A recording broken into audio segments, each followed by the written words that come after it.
กลองดังสนั่นแผ่นดินลาวเรียกหา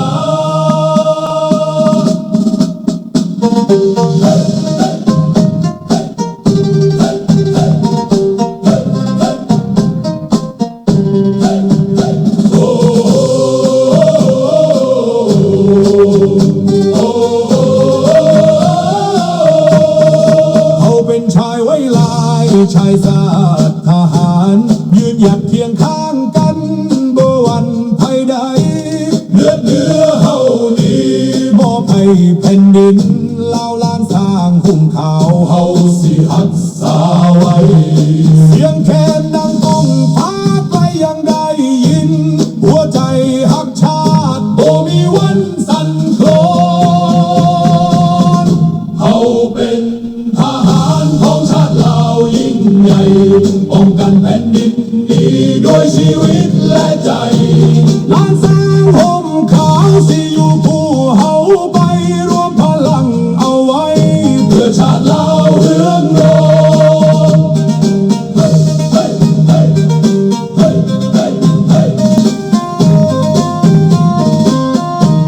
ยามศึกมาใกล้เฮาบ่เคยถอยยืนหยัดต่อสู้เพื่อคนลาวทุกคนจากภูเขาสูงถึงลำน้ำโขงทุกตารางแผ่นดินเฮาสิรักษาไว้คำสัตย์สาบานดังก้องในใจเกิดเป็นลูกผู้ชายต้องรักชาติยิ่งใหญ่ถึงสิลำบากหรือมีน้ำตาก็สิยืนหยัดเพื่อลาวของเฮาเฮาเป็นทหารของชาติลาวยิ่งใหญ่ป้องกันแผ่นดินนี้ด้วยชีวิตและใจล้านสร้างห่มขาวสิอยู่คู่เฮาไปรวมพลังเอาไว้เพื่อชาติลาวเรืองโรจน์เฮาเป็นทหา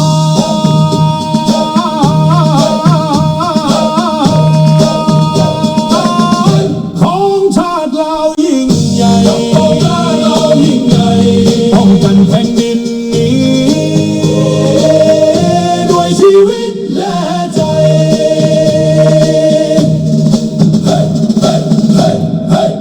เฮาเป็นทหารก้าวเดินพร้อมกันทหารเหล่านั้นบ่ยอมแพ้ผู้ใดเอาตอนนี้อันนี้แดง3 ตอนตัวใดสิม่วนกว่ากันพิง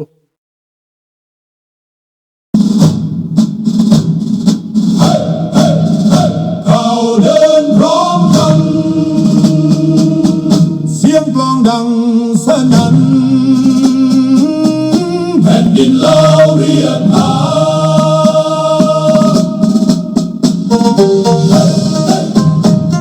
สบายดีดวงจันทร์ดี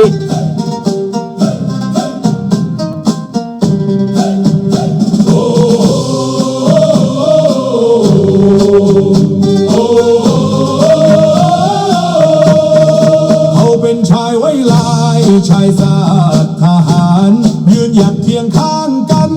บ่หวั่นภัยใดเลือดเนื้อเฮานี้บ่ให้แผ่นดินลาวล้านสร้างคุ้มข่าวเฮาสิรักษาไว้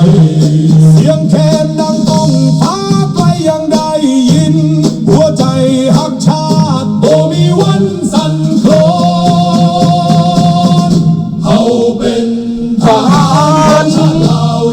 ใหญ่ป้องกันแผ่นดินนี้ด้วยชีวิตและใจล้านสร้างห่มขาวสิอยู่คู่เฮาไปรวมพลังเอาไว้เพื่อชาติลาวเรืองโรจน์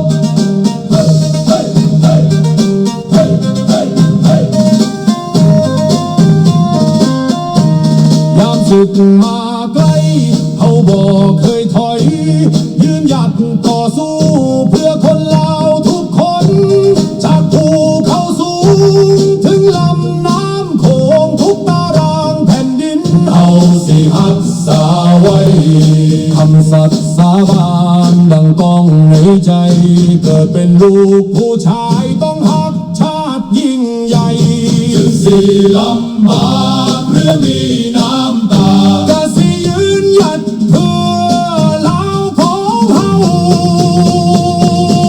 เฮาเป็นทหารของชาติเรายิ่งใหญ่ป้องกันแผ่นดินไว้ด้วยชีวิตและใจด้านสร้างห่มขาวสิอยู่คู่เฮาไปรวมพลังเอาไว้เพื่อชาติเราเฮืองโรเฮาเป็นทหา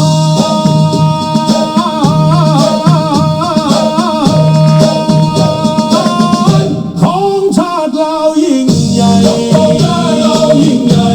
ป้องกันแผ่นดินนี้ด้วยชีวิตและใจ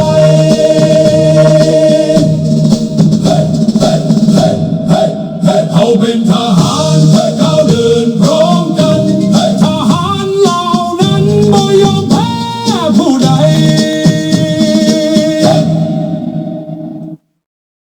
เอาพี่น้องมื้อนี้มันเอามาสดเซยให้มื้อวานนี่เนาะสดเซยวันกองทัพมื้อวานนี่เอาตัวนี้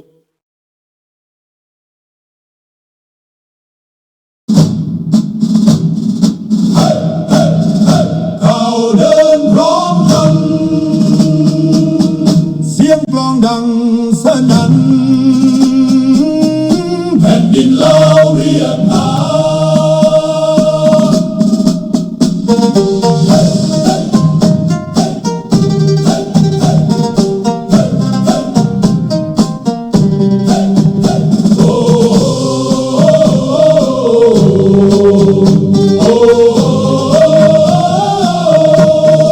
เขาเป็นชายไว้ลายชายสาดทหารยืนหยัดเคียงข้างกันบ่หวั่นภัยใดเนื้อเฮานี้บ่ภัยแผ่นดินลาวล้านสร้างหุ้มเขาเฮาสิรักษาไว้เสียงแคนดังก้องพาไกลยังได้ยินหัวใจฮักชาติบ่มีวันสั่นคลอนเฮาเป็นทหารของชาติเรายิ่งใหญ่ป้องกันแผ่นดินไว้ด้วยชีวิตและใจล้านสร้างห่มขาวสิอยู่คู่เฮาไปรวมพลังเอาไว้เพื่อชาติเราเรืองโร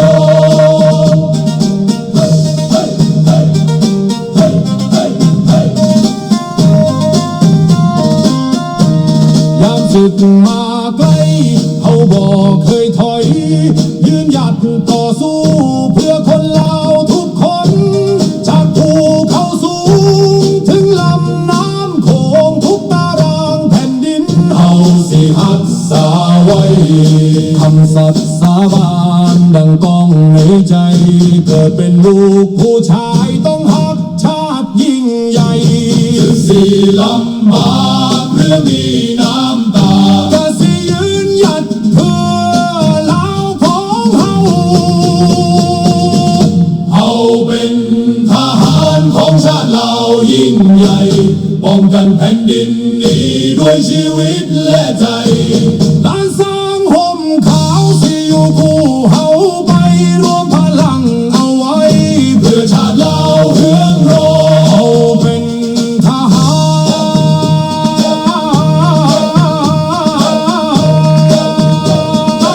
รของชาติเรายิ่งใหญ่ป้องกันแผ่นดินนี้ด้วยชีวิตและใจ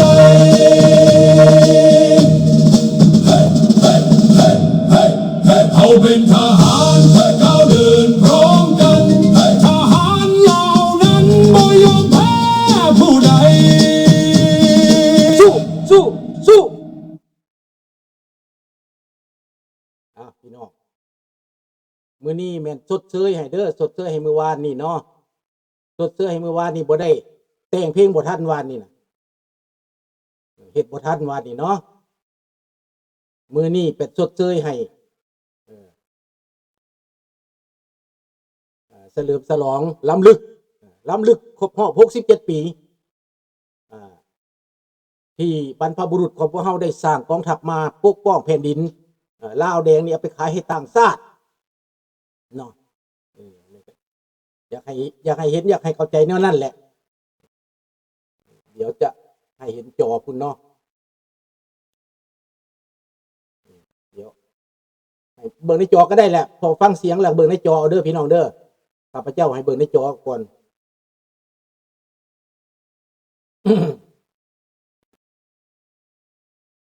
เด้อเอาเต็มจอให้เห็น พี่น้องทั้งเบิ่งทั้งฟังคลิปทั้ง Facebook สบายดีเบิดทุกท่านเด้อพี่น้องเด้อ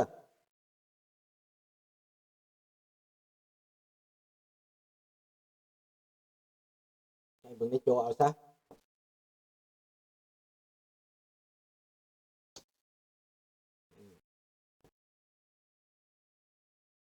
อ้าว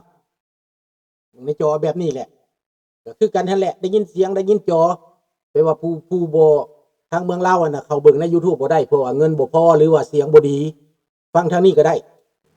เนาะถ้ามาฟังทางนี้ หรือว่าฟังขึ้นหลังก็ได้